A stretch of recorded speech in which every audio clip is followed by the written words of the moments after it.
olahraga dan diet yang baik itu adalah olahraga dan diet yang bisa kita jalankan sepanjang usia kita.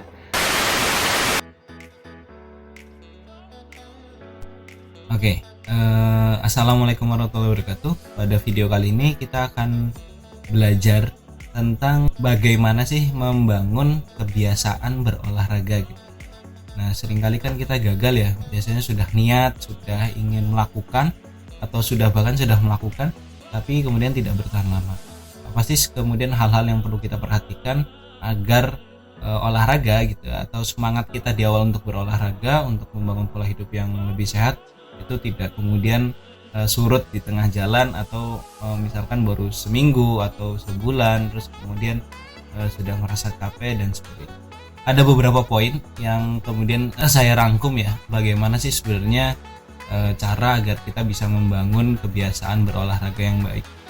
Yang pertama, ini nih yang paling sering ketika kita baru mau mulai berolahraga, biasanya gitu ya, kita berpikiran bahwasanya semakin keras olahraga yang kita lakukan, maka itu akan berdampak positif bagi diri kita. Padahal kalau kita terlalu keras, justru tubuh kita akan sulit untuk kemudian beradaptasi. Maka olahraga yang bisa kita lakukan adalah olahraga yang mudah dan kemudian kita senang, agar di awal-awal tubuh tidak kaget untuk kemudian beradaptasi, dan kita gitu selaku pribadi juga senang untuk menjalaninya, jadi tidak di bawah tekanan. Poin kedua, naikkan secara bertahap. Kita harus punya target dalam berolahraga. Jadi kalau misalkan hari ini dirasa jalan 10 menit aja sudah berat, kemudian semakin beberapa hari kemudian diulang gitu ya, nanti semakin lama akan merasa semakin ringan. Nah, ketika sudah merasa ringan, cobalah untuk kemudian menaikkan durasi jalannya, atau kemudian kecepatan jalannya secara bertahap. Misalkan setiap 1 pekan sekali, dari awalnya 10 menit naikkan 5 menit saja misalkan gitu ya, atau 2,5 menit saja. Misalkan tadinya 10 menit, minggu depannya naikkan menjadi 12,5 menit. Nah, konsisten seperti itu, atau kecepatannya dinaikkan sedikit demi sedikit. Poin berikutnya itu adalah membangun identitas. Nah, membangun identitas di sini maksudnya adalah bagaimana sebenarnya kita juga akhirnya menyadari betul bahwasanya kita itu adalah orang yang memiliki perilaku pola hidup yang sehat, atau kita menyadari betul bahwasanya kita adalah orang yang rajin berolahraga misalkan gitu ya. Nah, caranya gimana loh? Saya sekarang belum sama, maksudnya belum rajin dan sebagainya. Cobalah untuk kemudian mulai membuat kemenangan-kemenangan kecil. Yang tadinya misalkan tidak pernah sama sekali olahraga, cobalah buat kemenangan kecil dengan akhirnya mengapresiasi diri yang tadinya tidak pernah, menjadi bisa rutin berolahraga 2 kali dalam 1 pekan. Walaupun hanya sekitar 5 sampai dengan 10 menit. Itu juga sudah bagian dari bagaimana kemudian kita membuat kemenangan kecil bagi diri kita.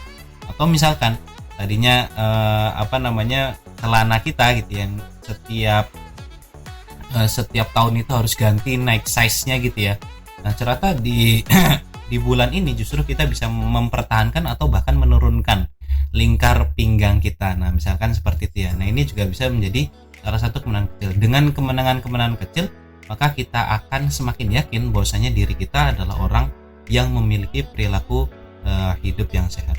Sehingga dengan seperti itu kita akan lebih mudah untuk membangun kebiasaan yang baik. Yang berikutnya adalah olahraga sesuai porsi dan tujuan. Nah, ini juga penting ya. Kita perlu kemudian tahu sebenarnya seberapa butuh sih diri kita terkait dengan olahraga, atau olahraga yang seperti apa yang sebenarnya kita butuhkan. Ini kita juga perlu tahu. Nah, secara umum sebenarnya berkaitan tentang tujuan olahraga itu dibagi menjadi 3. Yang pertama, olahraga prestasi, yaitu olahraga dengan tujuan untuk meraih prestasi setinggi-tingginya. Jadi olahraga ini yang penting bagaimana bisa kita mengejar prestasi. Contohnya misalkan ya, atlet yang mengikuti kejuaraan, mereka mempush tubuh mereka konsisten, mereka komitmen dengan pola latihan yang kemudian dibangun ya, dengan segala macam pengorbanannya gitu ya, agar mereka bisa mendapatkan prestasi yang terbaik.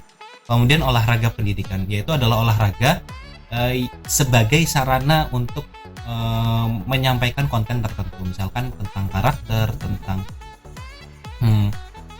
proses pembelajaran yang ada misalkan di sekolah.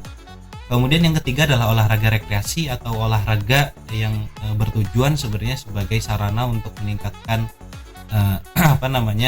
kesehatan atau kesenangan gitu ya.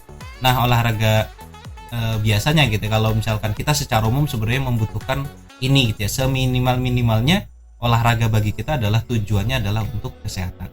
Nah, jadi untuk kalau kesehatan seperti yang di video sebelumnya, yaitu adalah tujuannya adalah bagaimana sebenarnya agar kita bisa lebih produktif, agar aktivitas sehari-hari kita tidak terganggu karena performa tubuh kita yang kemudian ngedrop gitu ya, karena fisik kita yang kemudian tidak mampu mengimbangi dari aktivitas yang kita lakukan. Nah, seminimal-minimalnya tujuan olahraga kita itu ya hanya sebatas untuk membantu produktivitas kita dalam bekerja atau beraktivitas. Nah, itu yang terpenting. Nah, jadi disesuaikan. Nah, kalau hanya seperti itu maka tadi ya saran dari WHO itu mungkin cukup ya 150 menit sampai dengan 300. Nah, itu aja sudah cukup banyak ya. Itu standar ideal. Kalau tidak bisa ya turunkan saja, misalkan mulai dari 60 menit per pekan atau 30 menit per pekan itu tidak masalah, kemudian dinaikkan secara bertahap sampai dengan bisa ideal. Poin berikutnya itu adalah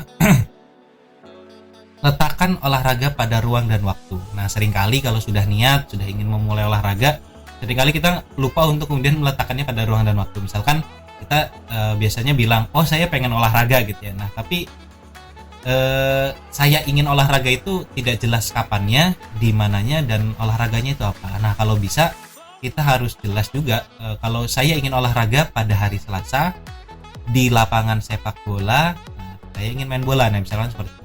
Bahkan sampai dengan jamnya itu perlu kemudian kita detailkan gitu ya. Agar apa? Agar bahwasanya kita menyadari betul bahwasanya olahraga itu benar-benar harus kemudian kita lakukan. Cara berikutnya adalah bagaimana sih agar untuk membangun kebiasaan yang baik, untuk membangun kebiasaan berolahraga, yaitu adalah bergabung kepada komunitas atau lingkungan yang mendukung. Karena lingkungan ini akan sangat berpengaruh ya dalam hal motivasi, dalam hal proses pembelajaran juga ya. Namanya olahraga juga pasti butuh pembelajaran, sharing dan sebagainya.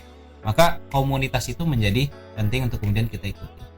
Yang terakhir, nah ini terakhir juga nggak kalah penting, yaitu adalah terus belajar gitu ya. Karena yang namanya olahraga ini juga sebenarnya ada hal-hal yang perlu kemudian kita ketahui gitu ya, tentang semakin kita akhirnya mengetahui, semakin kita belajar, maka kita bisa menerapkan olahraga yang jauh lebih efisien, jauh lebih impactful bagi diri kita dengan effort yang mungkin tidak terlalu besar. Nah, itu saja mungkin beberapa hal yang bisa kita lakukan agar kita dapat membangun kebiasaan berolahraga gitu ya. Nah, jadi mulai kenapa kita perlu mulai kok ini seolah-olah mungkin videonya tidak terlalu keren gitu ya, karena kok cuman begitu ya. Tapi menurut saya gitu ya, olahraga dan diet yang baik itu adalah olahraga dan diet yang bisa kita jalankan sepanjang usia kita. Nah, jadi cukup sekian pada video kali ini. Semoga rekan-rekan semua atau teman-teman semua bisa rutin berolahraga dan bisa membangun pola hidup yang lebih sehat. Oke, cukup sekian. Wassalamualaikum warahmatullahi wabarakatuh.